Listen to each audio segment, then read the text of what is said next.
Students, आज हम लोग पढ़ेंगे रसायन विज्ञान में अम्ल, क्षारक और लवण चैप्टर से सूचक। सूचक अंग्रेजी में इसे बोलते हैं इंडिकेटर। सूचक का मतलब होता है जो सूचना दे। किसी भी चीज की जो सूचना देता है उसी को हम सूचक कहते हैं।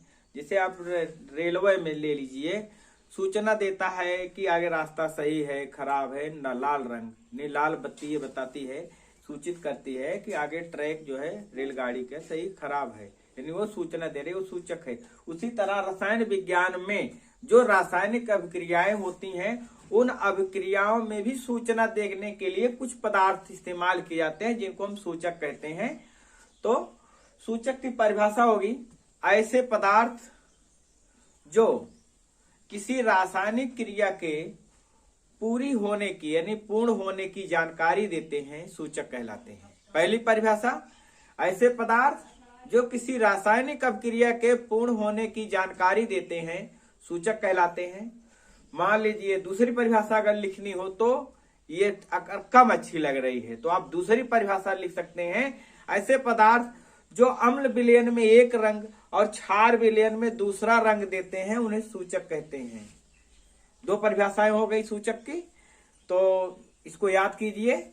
और मान लीजिए इसके अलावा अगर और कोई परिभाषा लिखना हो तो क्या लिखोगे? दो सूचक की दो परिभाषा के अलावा। तो अगर तीसरी परिभाषा हमें देनी हो तो हम क्या बता सकते हैं सूचक की परिभाषा? यानी परिभाषा के तौर पर हम कह सकते हैं ऐसे पदार्थ जो अम्ल और क्षार की पहचान कराते हैं, सूचक कहलाते हैं। इस तरह से आपके पास सूचक की कुल मिलाकर के तीन परिभाषाएं हो गई। पहला, ऐसे पदार्थ जो अम्ल और क्षार की पहचान कराते हैं, सूचक कहलाते हैं। दूसरी, ऐसे पदार्थ जो अम्ल विलयन में एक रंग, क्षार विलयन में दूसरा रंग देते हैं, सूचक कहलाते हैं।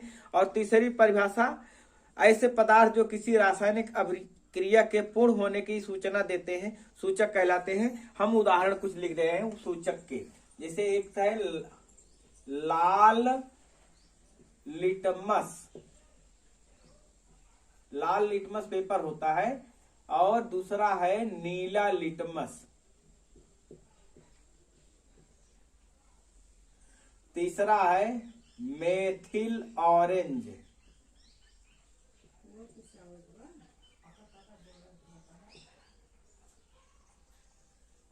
फिनोल्फ्थलीन।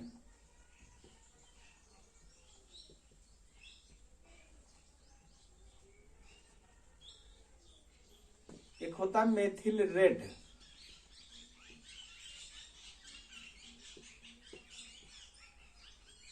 एक, दो, तीन, चार और एक 5 उदाहरण हो गया सूचक का। तो इसको आप सूचक का उदाहरण और सूचक की परिभाषा याद कीजिए। हम दूसरी चीज इस चैप्टर में पढ़ने वाले हैं पीएच मान। पीएच मान, हाँ, इसमें तो सबसे विशेषता ये है लिखने में पीएच मान को कभी कभी जो है ध्यान ना दे करके हम लोग पीएच मान ऐसे लिख देते हैं। ये पीएच मान लिख दिया गया, ये गलत तरीका है।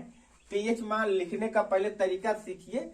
पीएच में पहला अक्षर पी होगा जो कि छोटा लेटर होता है, और एच जो होगा कैपिटल लेटर होता है, वो ऊपर लिखा जाएगा, यानी पीएच मान।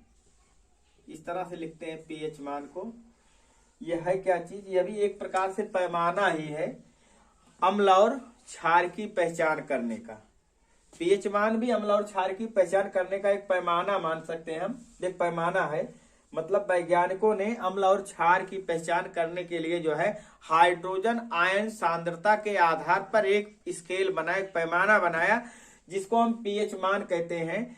परिभाषा के तौर पर इस्तेमाल किया जा सकता है कि अम्ल किसी भी विलयन में हाइड्रोजन आयन की सांद्रता ज्ञात करने के लिए एक स्केल या पैमाना बनाया गया, जिसे हम पीएच मान या पीएच पैमाना कहते हैं।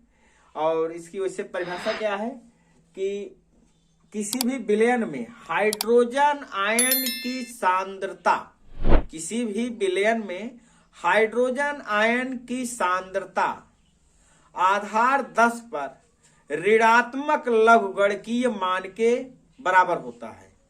किसी विलयन का पीएच मान विलयन में उपस्थित हाइड्रोजन आयन सांद्रता का आधार 10 पर ऋणात्मक लघुगणकीय मान के बराबर होता है। इसको हम लिख दे रहे हैं, थोड़ा पढ़ने में कहने में परिभाषा कठिन लग रही है, अटपटा सा वाक्य सीधा सीधा सरल नहीं दिख रहा है, तो हम लिख रहे हैं पीएच मान की परिभाषा। किसी विलयन का पीएच मान विलयन में उपस्थित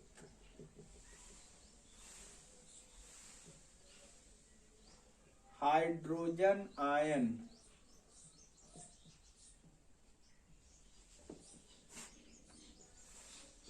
की सांद्रता का आधार 10 पर ऋणात्मक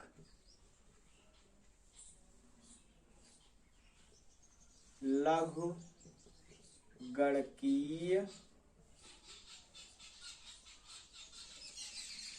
मान के बराबर होता है। सूत्र के रूप में पीएच मान बराबर ऋण log हाइड्रोजन आयन की सांद्रता आधार 10, यह है इसका सूत्र। मान लीजिए उदाहरण के रूप में पीएच मान हो गया, मान लीजिए उदाहरण के रूप में किसी विलयन में, मान लीजिए विलयन में हाइड्रोजन आयन की जो सांद्रता है वो है 10 घाते ऋण 4, इतना दिया गया है और पीएच मान निकालना है। तो अब हम हाइड्रोजन आयन की सांद्रता 10 घाते ऋण 4 दिया गया है। अब अगर यही सांद्रता हम इस सूत्र में रखते हैं तो पीएच मान देखो क्या निकलता है, माइनस लॉग यहाँ 10 घात ऋण 4 आधार 10 होगा। और घातांक लघुगणक का नियम ये बताता है कि जब किसी संख्या के ऊपर घात होगी तो वह घात आगे गुणा हो जाएगी। तो ऋण 4 log 10 आधार 10 ऋण ऋण धन यानी 4 हो गया, log 10 यानी संख्या और आधार जब दोनों बराबर होते हैं ये तो इतने पूरे का मान हो जाएगा 1, 4 गुणे 1 बराबर 4। इस तरह से उस विलयन का पीएच मान क्या हो गया 4। इस तरह से इस सूत्र से हम पीएच मान निकालते हैं। ये रहा पीएच मान की परिभाषा। वीडियो कैसा लगा कमेंट बॉक्स में जरूर बताएं। वीडियो को ज्यादा से ज्यादा लाइक करें, शेयर करें और चैनल को अगर सब्सक्राइब नहीं किए हैं तो जरूर करें।